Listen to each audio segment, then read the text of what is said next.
Doctor Babasaheb Ambedkar यांच्याविषयी 2 शब्द बोलणार आहे ते तुम्ही शांततेने ऐकावे अशी मी तुम्हाला नम्र विनंती करतो.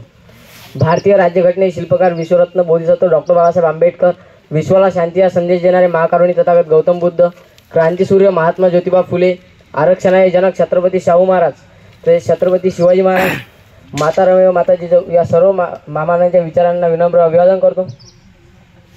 डॉक्टर बाबासाहेब आंबेडकर यांना लहानपणापासूनच वाचनाची खूप आवड होती. ते म्हणजे त्यांचे वडील रामजी आंबेडकरांमुळे. त्या वाचनाचा फरक हा आपल्याला संविधानामध्ये मिळाला. डॉक्टर बाबासाहेब आंबेडकर यांनी पहिले अस्पृश्य समाजाला पाणवट्यावर पाणी प्यायची हे नव्हते. त्यामध्ये एक चौदार तळ आहे ते डॉक्टर आंबेडकरांनी स्वतः जाऊन तेथे त्यांच्या आंधोळीने पाणी पिऊन अस्पृश्यांना पाणी पिण्याची संधी प्राप्त करून दिली. एवढं बोलून मी माझे 2 शब्द संपवतो.